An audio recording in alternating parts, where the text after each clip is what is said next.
बल्दिया उस्मान नांदेड़ की कांग्रेस कारपोरेटर आसिया बेगम की रुकनियत रद्द कर दी गई है। ओबीसी का जाली सर्टिफिकेट लगाने के मामले में इनके खिलाफ कार्रवाई भी होगी।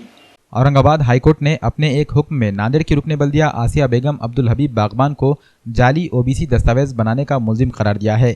इस मामले में बल्दिया उज़्मा ने आसिया बेगम अब्दुल हबीब बागबान की रुकनियत रद्द कर दी है। इसके साथ ही अभी तक इस जाली सर्टिफिकेट के जरिए बल्दिया उज़्मा की हासिलशुदा सहूलियात और रुक़ूमात को भी वापस लौटाने की हिदायत की गई है।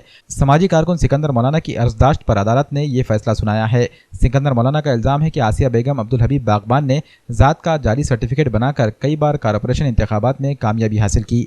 नांदेड़ में ज़ात की तौसीक करने वाली कमेटी ने आसिया बेगम अब्दुल हबीब बागबान का ज़ात सर्टिफिकेट जाली करार दिया है, जिसकी बुनियाद पर अदालत ने सिकंदर मौलाना के हक में फैसला सुनाया और बल्दिया उज़्मा के कमिश्नर ने एक सर्कुलर जारी करते हुए आसिया बेगम की रुकनियत को रद्द करने और ओहदे से उठाए गए फ़ायदे को वापस लेने की हिदायत जारी कर दी है।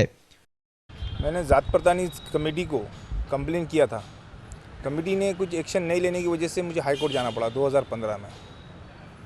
और इसमें जो धांधली थी, पहले सबसे पहले रोल था आसिया बेगम का निकालते खुद अब्दुल हफीज़ साहब का।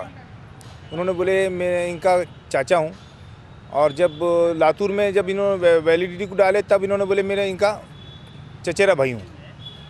और हमारे हबीब साहब उन्होंने बोले मैं इनका, हमारी बीवी जो है ये मेरी चिचेरी बहन है बोले। ऐसे उल्टे सीधे हबीब साहब जो है उन्होंने अपने ससुरे को बोले एक जगह मेरा काका है और एक जगह बताया कि मेरा माओस भाऊ है, यानी कि ससुरे को एक जगह भाई बता रहे, एक जगह काका बता रहे। ये सब ऐसे चीटिंग पूरी देखने के बाद मेरे समझ में आया कि ये लोग वैलिडिटी जो ओरिजिनल जो ओबीसी रहते हैं उनका हक मारते हैं लोग। ये कैसे कम पढ़े लिखे लोग रहने से ये नहीं सोचते कि भाई किसी का हक मारे जा रहा, अपना कुछ भी उल्टा सीधा करके पैसे दे के वैलिडिटी कर लेते। लेकिन इसमें मेरे को समझ में आया था कि ये कुछ तो भी धांधली हुई, और अल्हम्दुलिल्लाह मैंने इसका पूरा पाठ पुरावा करके हाईकोर्ट से मैंने इसकी निर्णय लिया।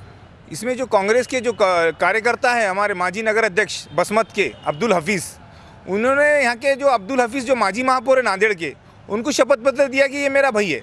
यानी कि इसमें 4 आरोपी है, बसमत का हफीज़ भी एक है और नांदेड़ का माजी महापौर वो भी आरोपी है इसमें, और ये दोनों मियाँ बीवी जो अभी जो अनवैलिड हुए, ये 4 टोटल आरोपी 420 में 468 467 इसमें गवर्नमेंट से चीटिंग करे ये लोगों ने।